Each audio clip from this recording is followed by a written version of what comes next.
in our viewing audience. This is going to be an amazing conversation between some amazing kings here in Columbus doing some amazing work. I'm Victoria Fry. I am facilitating the panel today, and I'm honored to do so and work with Fudge Foundation. Honored to collaborate with him, Dion Green on this. My nonprofit is Black Little Sanctuary and on the Hilltop, West Side. So, yes. And so we're just going to get started. Okay. Wait one moment till Mr. Dunbar returns. Thank you for joining us. If you don't know about the Fudge Foundation, please go to fudgefoundation.org to find out more about our host for today's panel. Also, all these panels and webinars has been happening since November, December, once or twice a month. Is recorded and on the Fudge Foundation's website. So if you missed anything, you can go back and replay it and see it. So I encourage you to do that. There's been some amazing conversations. So just getting started, we only have an hour here, and it is 70 plus degrees today here in Columbus. And so, yeah, so we want to be outside. So before we get started, because I am a yoga teacher too, make sure you get outside today, please. Yes. So what I'm going to ask Mr. Dunbar, Mr. Russell to do right now is to introduce themselves, because who better to introduce them than themselves, and then talk about your organization, of course, your mission, and then your why. Like, why did you start these foundations, these nonprofits? So we'll start with Mr. Russell, since he was first on the screen. Yes, name of our organization is Listen Good Youth. Listen Good Youth was founded really out of a vision when I was incarcerated. It came through to me. God was saying, there's three things gonna happen to you when you come home.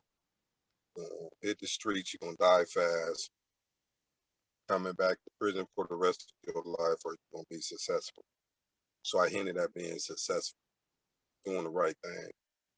So from there, I created a book within there called Listen Good Youth, to create the organization's name while I was incarcerated. And it's geared to help those that in those areas, in the urban areas, that may been through incarceration, may dropping out from school, maybe in drug addiction, gang involvement. Just know that it's a better way of doing things, and it's a support system for them. We do Little League football, cheerleading, tutoring, mentoring, all that, and we do workshops and stuff on gangs and drugs as well. Awesome. So, and what is, I think you alluded to it, or you may even said it, just what is your mission? The mission is to serve low-income, disadvantaged children throughout Columbus, Ohio, to provide them with programming that can reach them and understand what's going on. And that's anything, and providing resources, whatever we can do. So that's our mission, is to help guide those that may not quite understand, or sometimes in living in them areas where we don't really get the opportunity to be like who all we can be because the circumstances of our environment.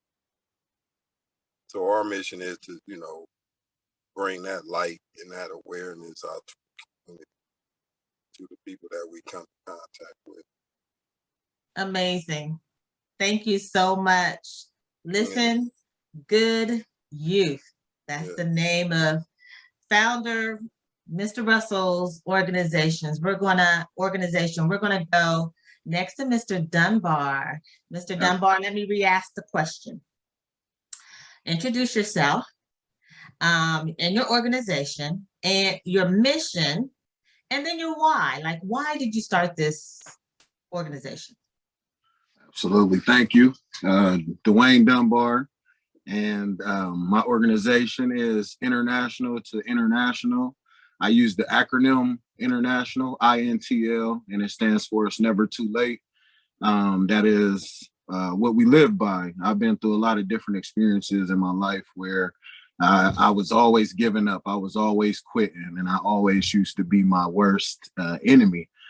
Through those experiences, I ran into my why. I was basically born into gun violence. My dad was murdered when I was 2 years old, and I grew up just around guns, and I started to carry guns, hang with people that carry guns, and eventually committed crimes and offenses with guns.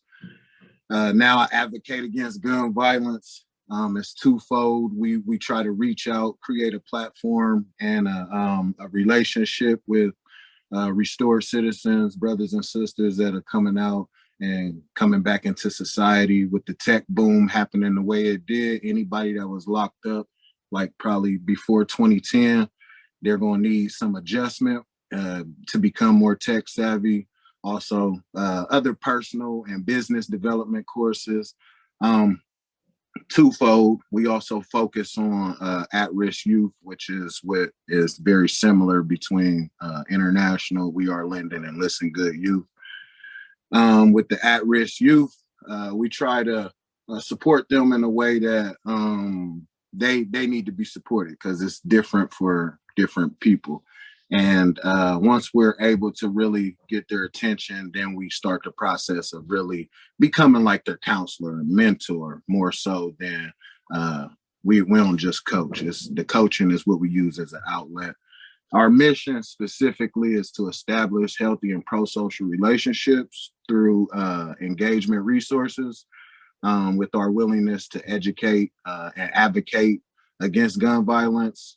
We have a major piece for prison reform, and it's specifically the relationship between the employer, the employee, and the restored citizen, because too many of us get credentials while we locked up and we can't come home and use them. So just trying to bridge that gap. Yes, that is amazing. I love to hear, all that. I see Mr. Carter has joined us with We Are Linden. Mr. Carter, here's the question. Are you there? Can you hear me? Yes, ma'am, I'm here. Okay, great. So the first question is, and actually it's just your statement, right? So introduce yourself to our listening audience and viewing audience, your organization, your mission, and your why. Why did you start the, We Are Linden organization? So, everyone that know me, I am Ralph Carter, founder of We Are Linden. For We Are Linden started as a hashtag. It was something that I used when I started out doing this work really more fully once I graduated college. And I started with my block party. That's like my signature event for the community. And I wanted to find my niche, or find something that was pretty much something that I did when I was younger. We had the Linden Pride Parades when I was younger. I played for Linden Eagles. I just remember being in those things. I grew up in St. Stephen. So a lot of these events and programs they used to have over there, I wanted to try to, bring that back to life. So as I did like the marketing and promoted for the block party, I always hashtag We Are Linden. And then I made like the flyer, not the flyer, but the logo that you see now, and I put that on every picture. And I said, you know what, let me go ahead and just put this out there. And when I put it out there, it pretty much just stuck, and it became something bigger than what I even imagined.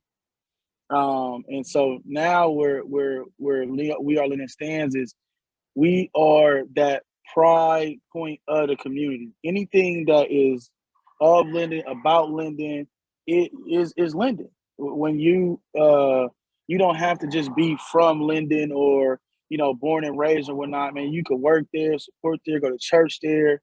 Everything. As long as you're doing something positive for the community, you are of Linden. And that's what I really want people to understand when I'm saying We Are Linden, that when you think of We Are Linden, I want you to think of pride. And when We Are Linden, just similar to Dwayne, is the R is an acronym, and that's actively restoring and empowering the community. So when you actively and restoring and empowering, that could be your household, that could be your team, your coworkers, anything that you're a part of and you're consistent about, and that's what we are.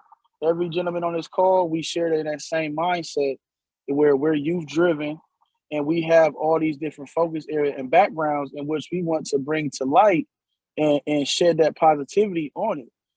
We can talk negative all around about everything that's going on, but what are we doing about it? So this is where we're at now, and this is what We Are Linden is for: is standing up for the community, empowering everyone, changing the lives of these families and these youth through programmatic activities and connecting them to resources.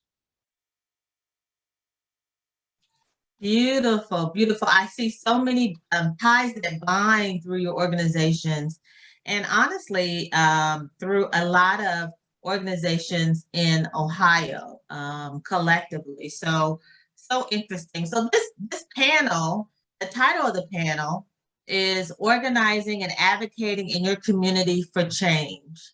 And so I'll start with Mr. Dunbar and asking, related to the topic, right? Organizing and advocating in your community for change. How would one, from your perspective, begin to do that? What's the first step? This is a great question. And so I was locked up and I was all over Ohio.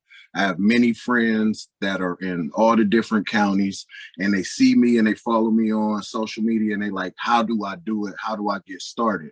And I want to say, my formula may not work for you. It just happened to work with me. I feel God driven, and I feel like every day that I get up with the breath of life, if I put my energy forward, God just take me where I'm supposed to be.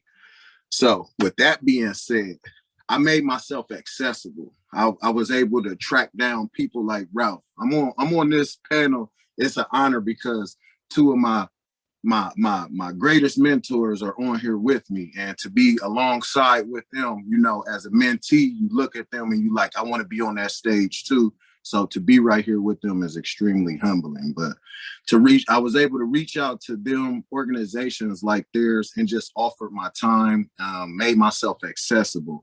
By being accessible, I was able to make more relationships and network further to get with different groups or get with different people that were as inspired or ambitious as myself.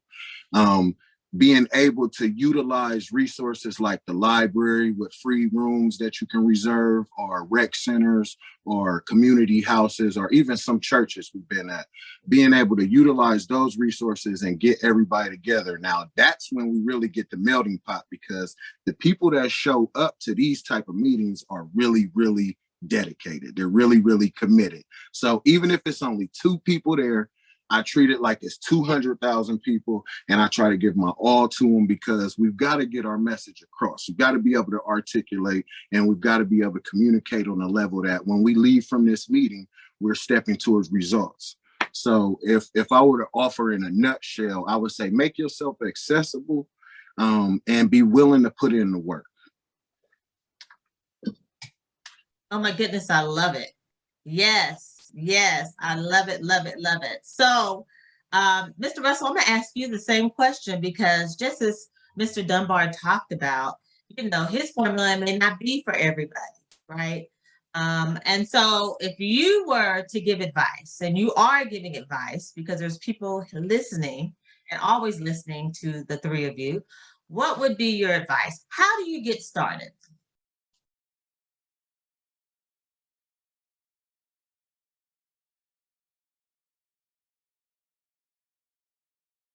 hold on.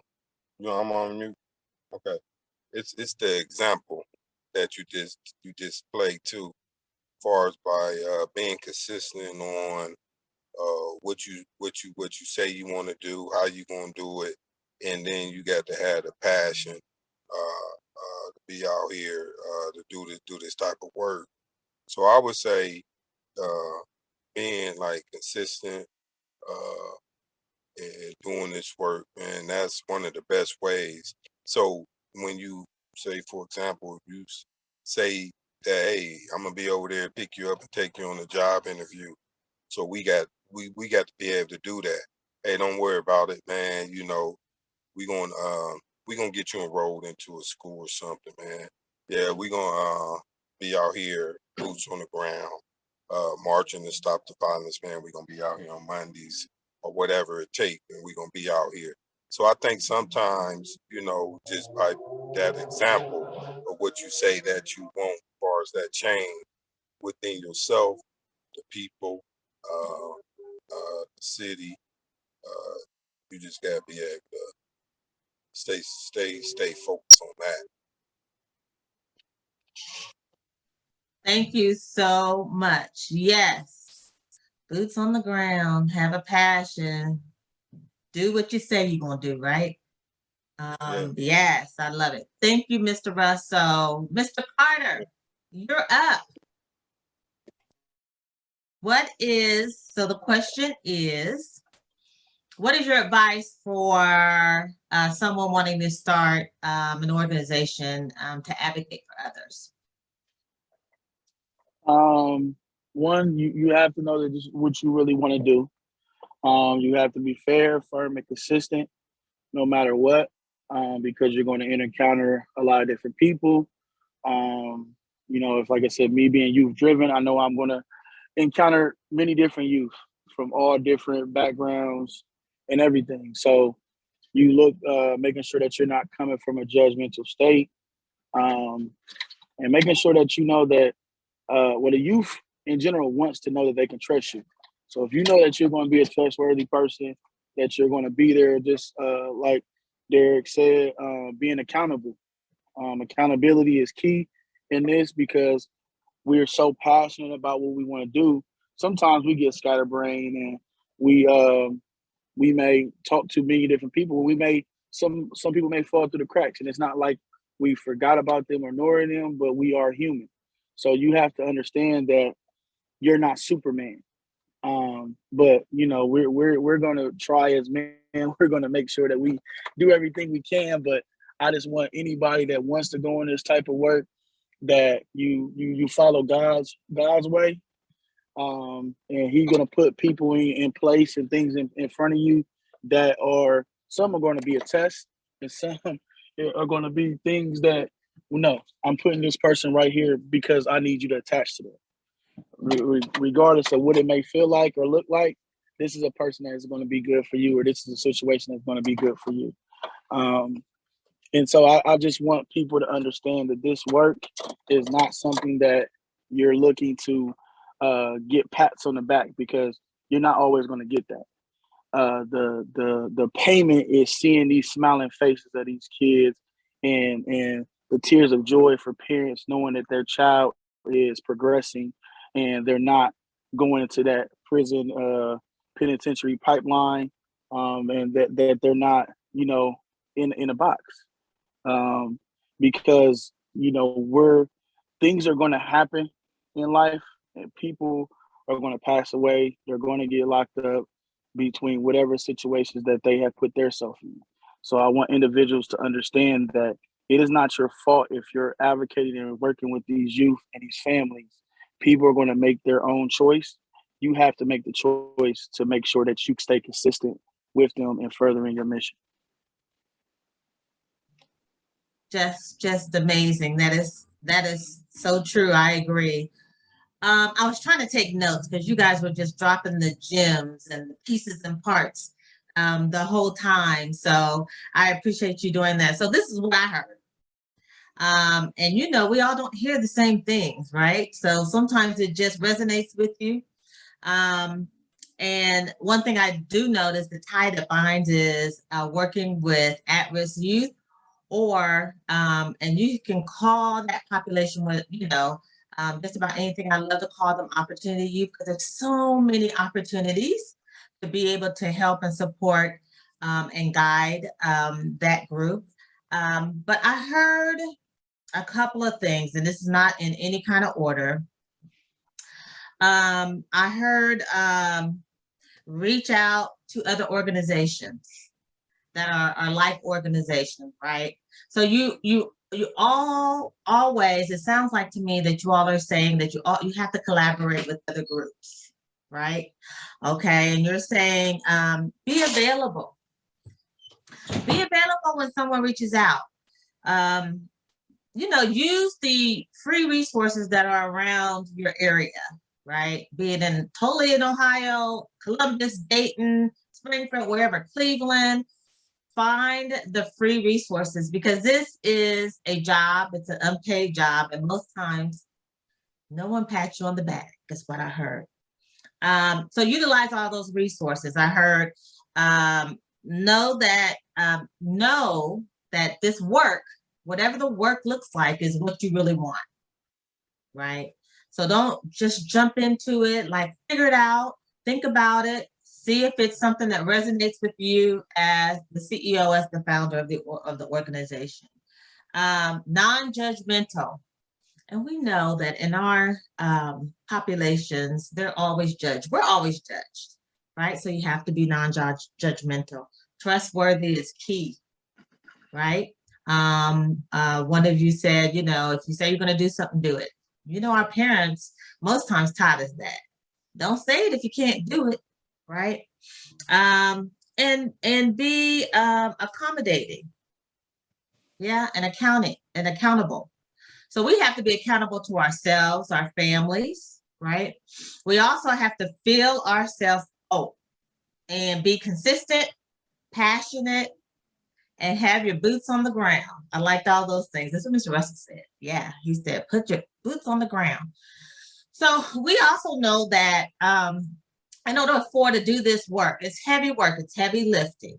It's not easy by any means. You have to have a team, correct? Do you guys have teams? So just tell me a little bit about your teams that help support you, the mission of the organization. And we'll start with Mr. Carter.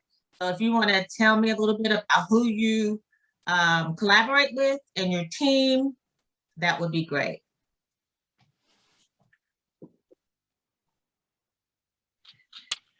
Wow. Yeah, I was walking over here to the thing. I wasn't ready.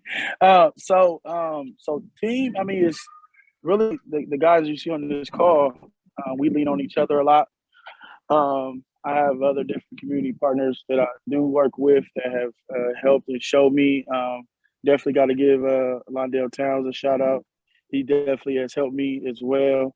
My brother, Willie, he's silent behind the scenes, but he's definitely that person that I can just call on. Rather, it's just like, man, hey man, go grab the box truck. We got to go pick up something, or now that we got the passenger van up and running, we got to go get some kids. So like I said, we kind of lean on each other. It's different people at different times. I mean, volunteers step up, moms demand action. Definitely got to get them a shout out as well. It's not so much of a I wish you would say a big organization conglomerate. It's a lot of individuals that just pop up per event, per program, and just say, hey, I'm willing to come work and help. They may not even be attached to organizations. So I think now is a time of collaboration. Of course, I know we mentioned that before, and just getting involved. I know it's probably some people that the names is kind of escaping me because, again, I wasn't ready for the question. But again, I just encourage people to just get involved. There's no I in team.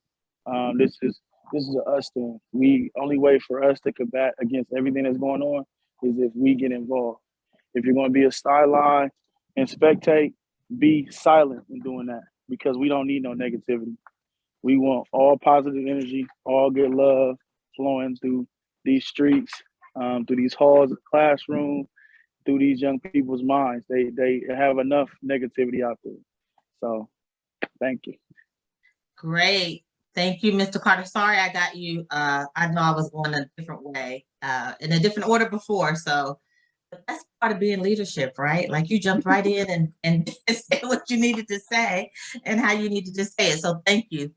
Mr. Russell, who is your team? Who are your supporters? Do you have a team? Can't hear you, D. My supporters and my team is the people that we mainly just collaborate with. One thing, because when you on grassroots and boots on the ground, to be honest, man, you know, funding and all that, those type of things is hard to come by. So, man, so one of the goals is that what I do, I reach out to like-minded people who want change and this and that, and we always put that out in the front, man. So we got Moms Demand Action, we got NIAP, we got, man, there's so many different. We got Wayne, we got We Are Linden,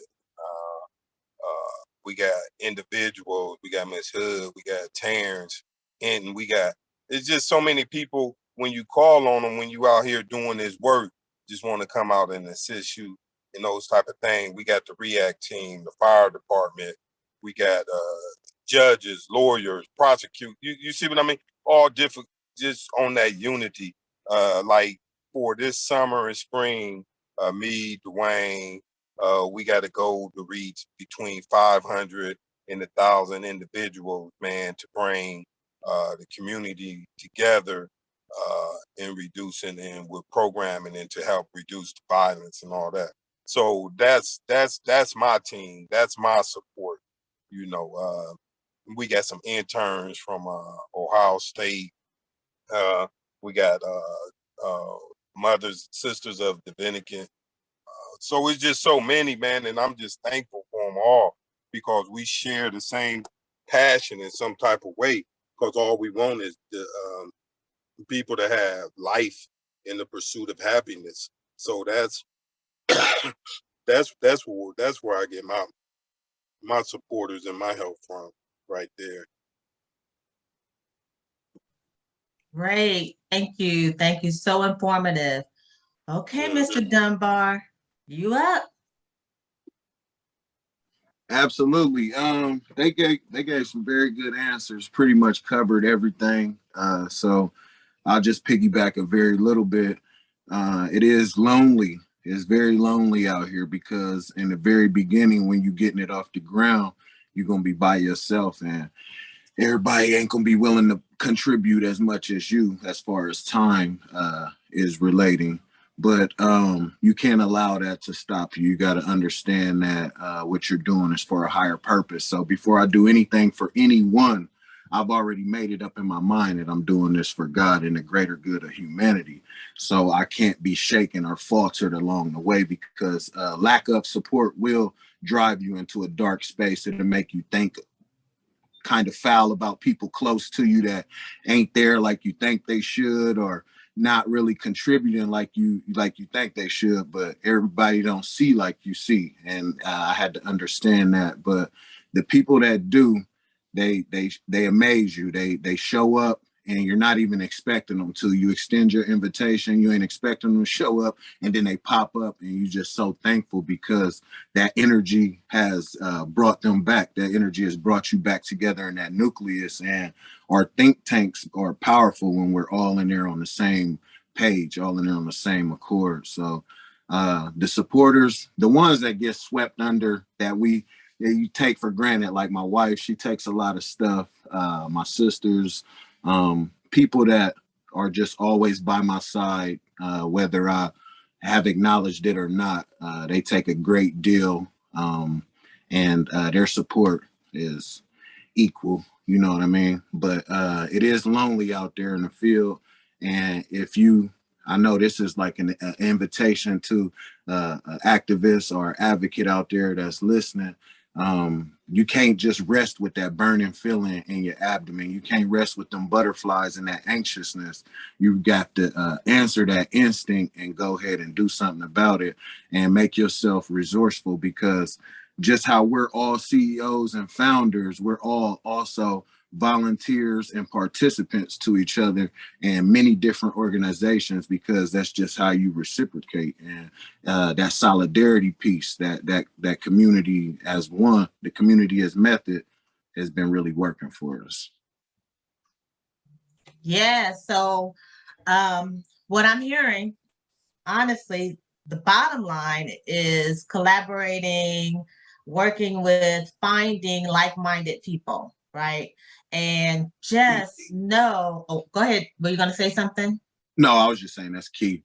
Okay. Yeah. And so that's crucial. I know in any of the organizations, be it, large nonprofits or small nonprofits that I worked in, that's really key, right? But everybody has their own individual why.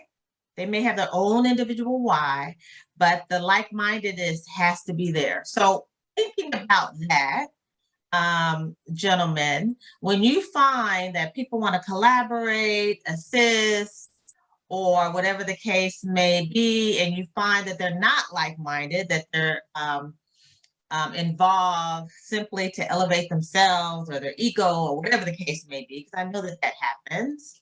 How do you handle that?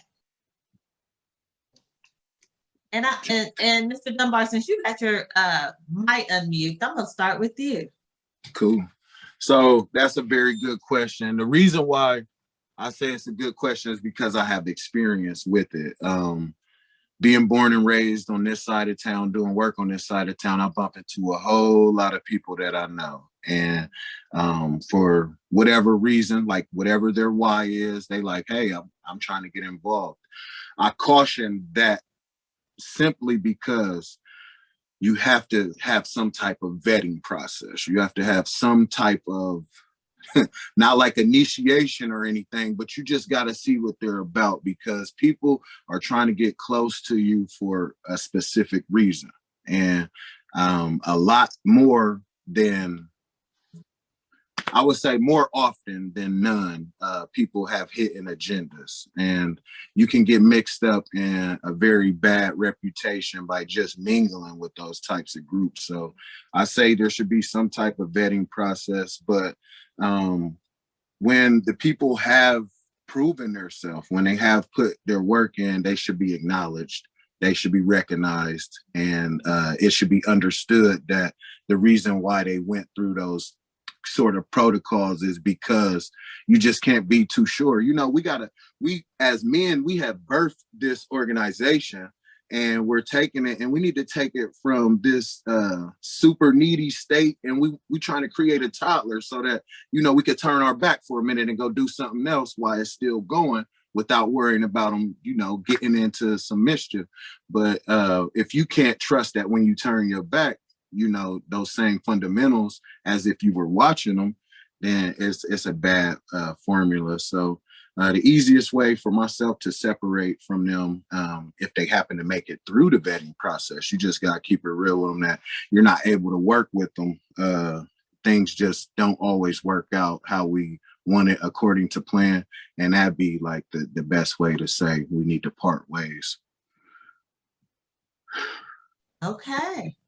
So informative. Mr. Russell, what do you have to say about that question when you find that someone is not like-minded and that they want to be involved with your organization, and you find out later that that's they're not like-minded, so they have another agenda? What do you do?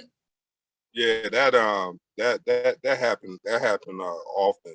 One of the things that we let it be known, and I see some of the people in the audience that be coming and participating, and we all just be having each other's back. And we let it be known off the top, look, if you ain't out here for positivity or trying to collaborate and move the community, we ain't having it. So you at the wrong places, you coming to do anything other than that. So we let it be known, and we let them know, man, we ain't let nobody come in the circle that ain't, and that energy ain't for the good. And then you got to understand too, like collaboration, when the people that we have, we all go around and support one another, regardless of what it may be. You see what I mean? You're going to have people disagree with what this person may be doing or what their agenda may be, because sometimes people view people in the way because they can't see them how they want to see them. So we don't get caught up into that. When we see that person, know that person want good and want to do good, so we follow that and we work together with it all the way around. No ifs, no buts and about it. We ain't let nobody come in, and we call it divide and conquer. Ain't no divide and conquer, but we do have to be careful with those who do come in to try to do that, to take away the good from it, you know. But that's how I kind of like separate it, you know what I mean? We sit back, we see who's the the what, you know, and we just move forward from like that, man. We done, okay, so he want to come out or she want to come out and they want to do this and this and that. It's limited. If it's going to be any action that, you know, that we going to come around and support it because you coming around for self-serving reasons, and we ain't having it. We ain't having it. With mainly the circle that we building together, and we all out in the front. Ain't nobody in the back. The collaboration we built, we all out in the front. Ain't nobody in the back. We all out in the front, and we all march together. You know, so and I think it's getting stronger and stronger each year. So, you know, yeah.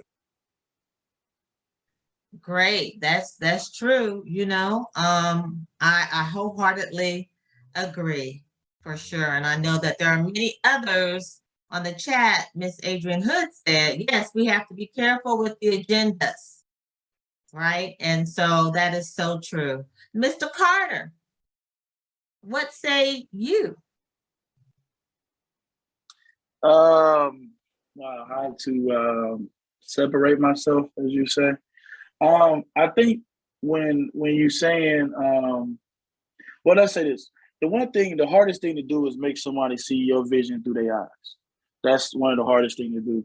And when you find those individuals, you gel to them automatically. Like it's something that just God-driven will connect you with these individuals that is just organic, that you really can't put into words. And like I said, hence to the brothers on the chat. You know what I mean? I knew Dwayne previous before when we was younger. But I met Derrick at my block party. My brother actually introduced me to Derrick. And from there, like one phone call we've been locked tight ever since then. And Dwayne, like he said, with making himself accessible, one of our first conversations, this is to say that's what he wanted to do.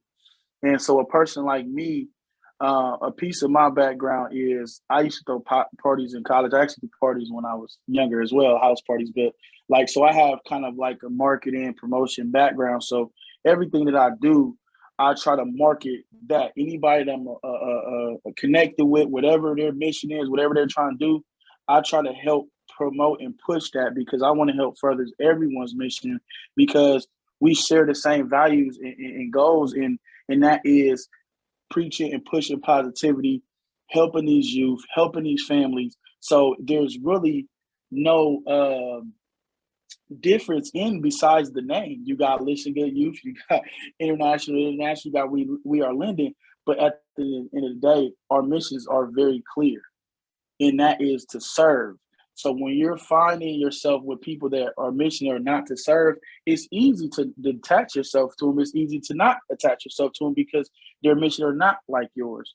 For me, if it is someone that it may not align, I want to try to help that person align whatever they're trying to get out and whatever their wheelhouse is or their ministry is. I want to help try to guide that ministry in a way that they can help benefit them and whoever they're trying to reach. It may not fit my mode of what I'm doing, but I don't want to say, I'm just going to kick you away from me. You're going to do that anyway because you're going to see the separation in what I'm doing in what you're doing. And the people are going to do that. They're going to automatically see and know if you're organic or not. We're working with these youth. They're going to know within 5 minutes of even talking to you if you're there because it's just your job, or if you're there because you actually enjoy and love being around them and want to support them. And that's with the families in general, adults too. You know what I mean? So people will know if you're, well, you say fake or phony in this game. So I think people really weed their self out. It's really nothing that you have to do on your own. To Derrick's point, we don't hide. You know, we don't throw rocks and hide our hands. If it's something that we're real sick and stern about, and you're impeding on, if I said that right, if you're impeding on what our mission is or what our name and image and likeness is, then okay, hold up. Now, you're going to get Lyndon Ralph talking to you versus Mr. Carter. You know what I mean? So we have to have a come to Jesus moment where we have to set the record straight, and then we move on like adults and keep moving forward in whatever our missions is. But this is not the time. Let me give my respects to one of my elders that gave me this. This is not a time for show ponies. This is a time for woke horses. Okay, and that's coming from Brother Adam Troy, and he has showed me a light since I met him. And he's one that's likes to be in the back of things, and he's doing a lot of things in the community as well. But when I say that to say this: when you find someone that is in your same lane, it's not to push them out of your lane. It's to make them, let's okay, if I'm in the front, you in the back, but guess what? We ride in the same lane. We're going to help each other. At the end of the day, we're going to reach the same destination or not. You may be trying to go left. I may be trying to go right. But I'm not going to push you out the lane, especially if you're trying to get to something and you're doing something positive. I'm with you all through and through. But if you have a hidden agenda, I'm not with that. And I will tell you, and I also will show you. Thank you so much. These conversations always go so quickly, like we only have 15 minutes left. So there is a question from our viewing audience, Ms. Hood, and then we're going to move forward with a couple more questions. And her question is, name 3 characteristics of a good partner to collaborate with. And I think you guys answered some of that. But if you had an opportunity to name 3 characteristics really quick, because we have a couple more questions, 3 characteristics of a good partner to collaborate with, please do. We'll start with Mr. Dunbar. Seriously, consistency and just their willingness.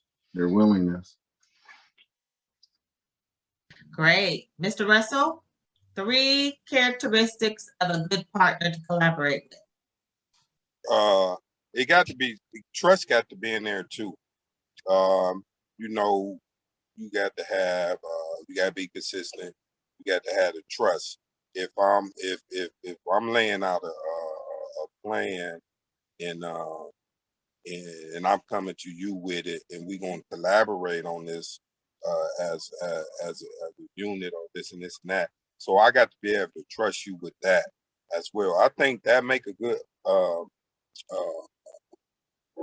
characteristic of becoming partner with someone.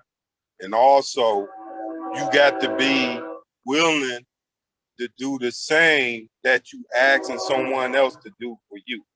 You see what I mean? Hey, we having an event out here. Can you come to our event? It can't just be about, hey, can you come to my event? Or can you do this for me? Or can you just pass flyers out for me? It got to be neutral in that respect. Got to go all the way across 50-50 to build that type of relationship, I think. Awesome. Yes. Mr. Carter. I said it earlier before. I think anyone that knows me knows that I say fair, firm, and consistent a lot. But when you're saying when it comes to collaboration, let's do P. Let's say Your purpose has to be clear to yourself, and it has to be out there to everyone and see. They know that you're operating your purpose. Your passion will drive that. So that will be another thing. And positivity, because your energy is everything. What you put out is what you receive, and that's not always in some cases, because you can put out as much positive energy as you can and still get back negative, but that's not nothing coming from you. That is the individual that is receiving that, and the power of perception is that's just what it is.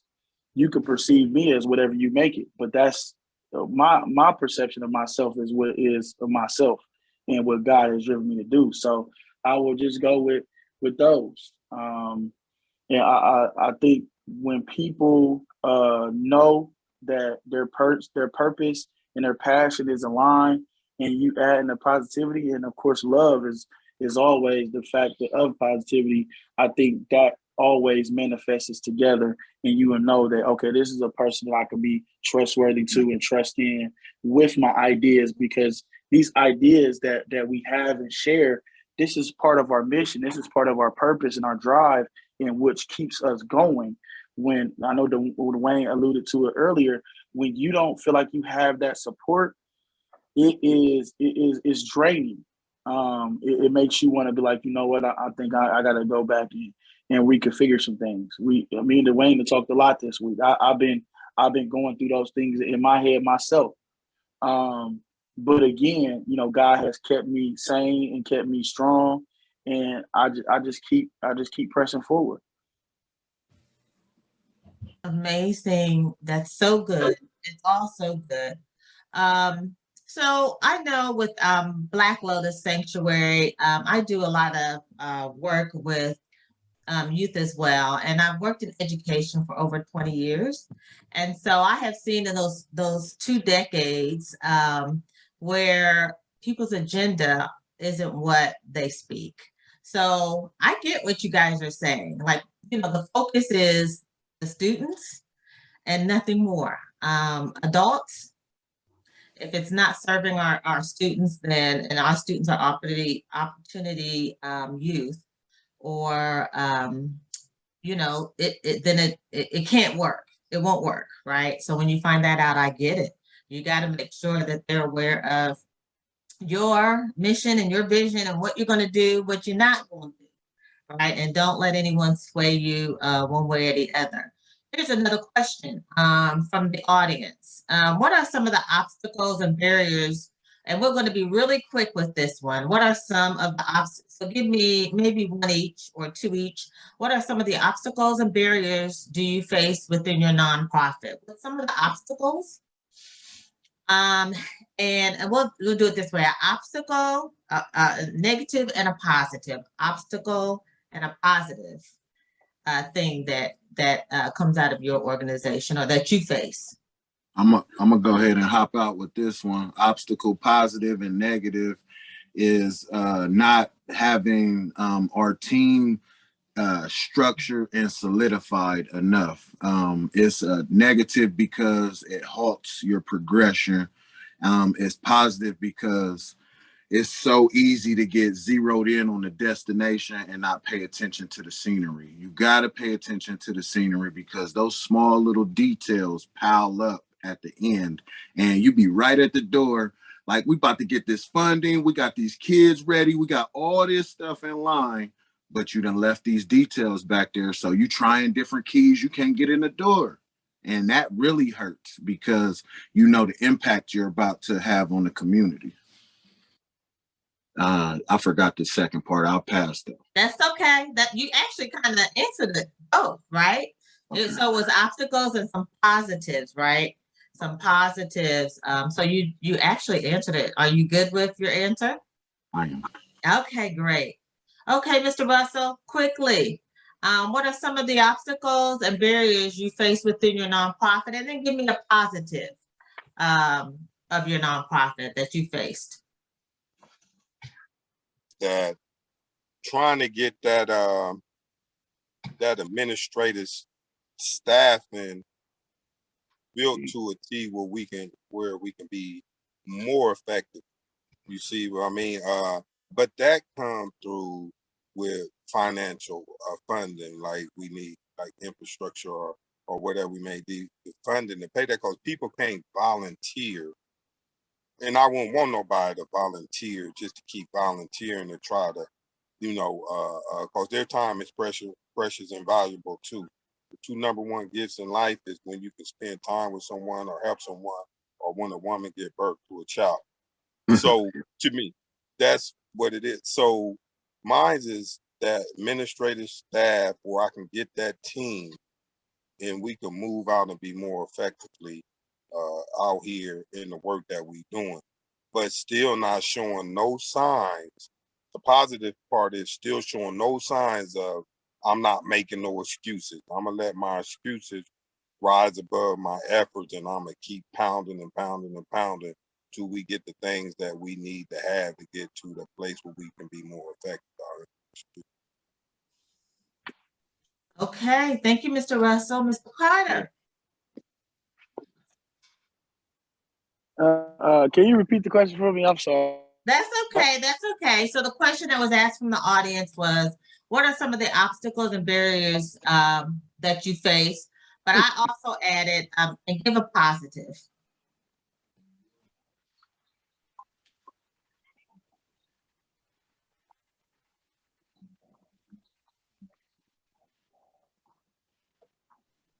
Did you get it, Mr. Carter? Okay, we can come back. Yeah, it's the obstacles. The phone was cutting out a little bit. That's So okay. the phone was cutting out. So for me, I guess the obstacle would be just saying the lack of space, access. I don't have a big building or anything for myself that I can have all access to be able to do all the events and programs. So that is definitely a barrier.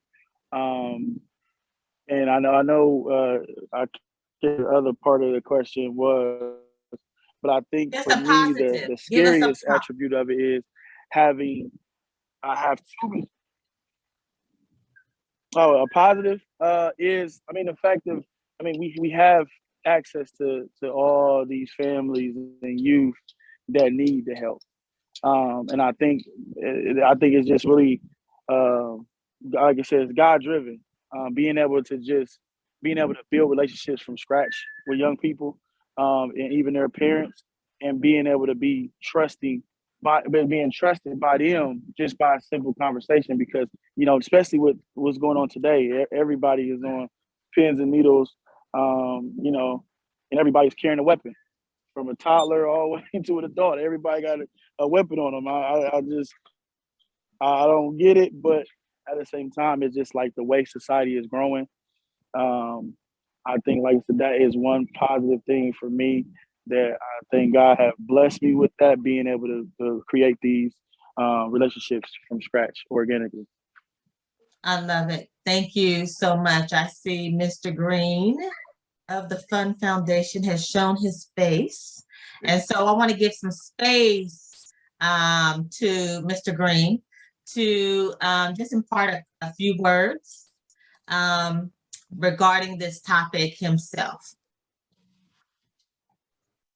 I just want to speak on behalf of each one of them, Dwayne, Derrick, and Ralph.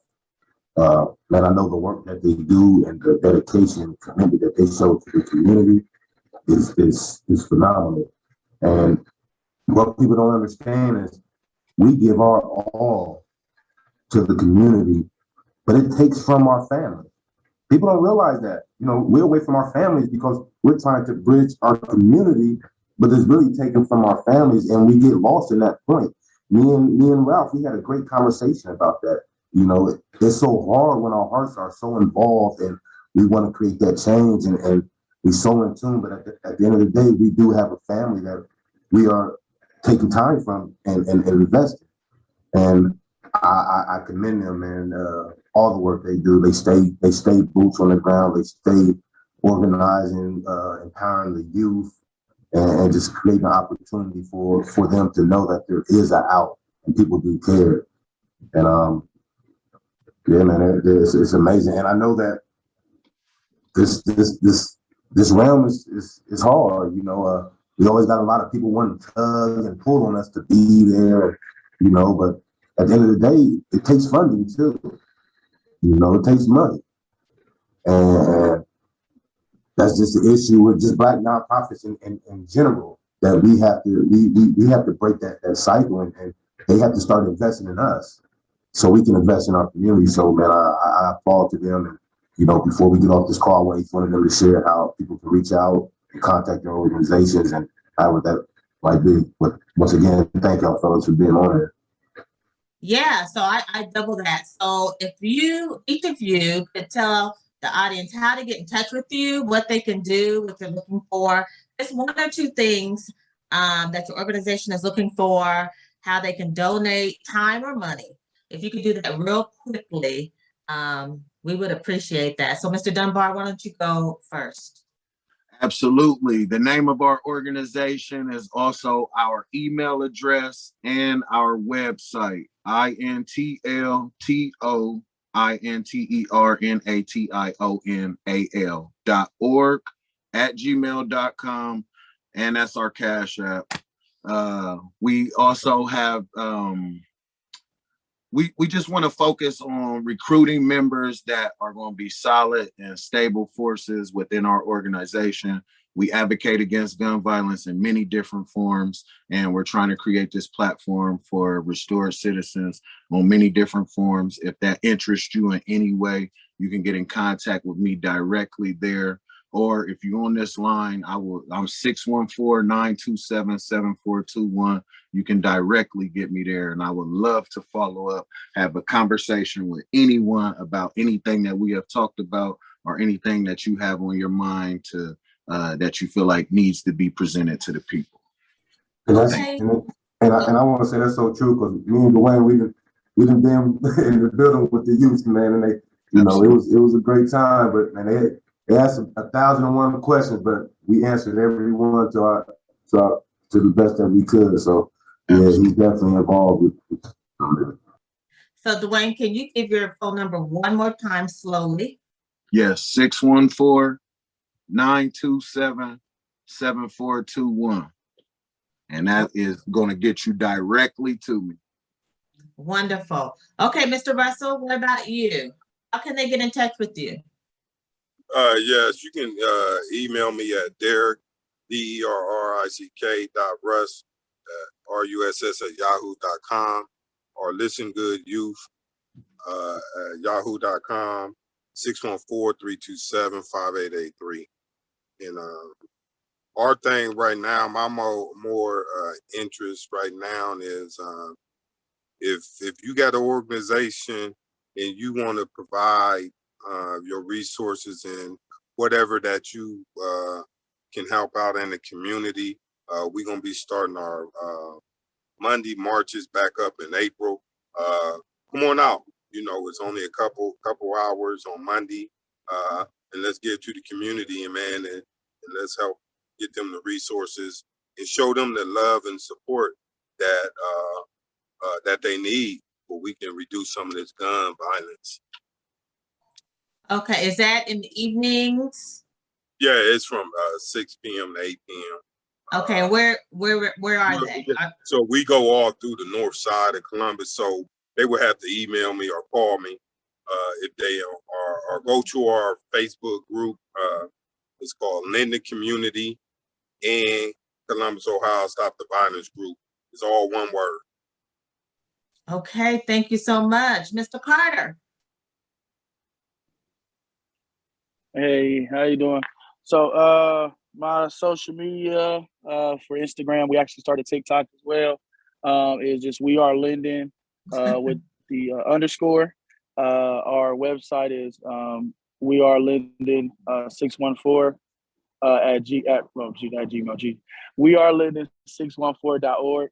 Our email address is wearelindencommunity@gmail.com. And just like these brothers said, man, for me, I just want people just to come out and get involved. Rather, if we have an event, just show up. It's really not a big thing that we will have. I mean, once you get there, you automatically know what to do. And that's just engage. We just want you to engage with the youth. Whatever your wheelhouse, whatever your passion is, if you a teacher, tutor, coach, if you are, trying to find kids to help them graduate from high school or whatever your wheelhouse is, man, come and get involved and get engaged with the kids and the families. If you're a resource, come on out. We encourage everyone to come out and participate in every event and program that we are involved in. It don't have to be even something that we're headlining. If we're involved in it, we want to share it, we want to get it to you, but we encourage everybody to get involved. Awesome. Okay, Mr. Green, you want to give yours? Flush Foundation, flushfoundation.org.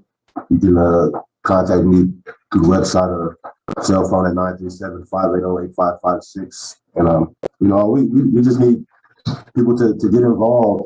That's not willing to just come and be gone the next day. You see that through these nonprofits where people just want to be involved to say they was there, but they're not really in tune to it. So funding and volunteers is always key to an organization to keep it moving and staying strong. I love it. And so I'll say with Black Lotus Sanctuary, you can find Black Lotus Sanctuary on Instagram and Facebook. And one of the things that we do is facilitate these kind of conversations to make them happen. And so I'm excited that I've been given the opportunity to do that and work with the Foundation. And so with having said that, unless Mr. Green has something else to say, we have concluded. Just want everybody to enjoy their weekend. Enjoy this good sunny weather and stay safe, man. Once the weather gets warm, it gets dangerous outside. So let's pray for a safe weekend and, not a lot of news. So, yes, sir. Absolutely. Get outside, enjoy the weather. Absolutely. All right, y'all. Peace.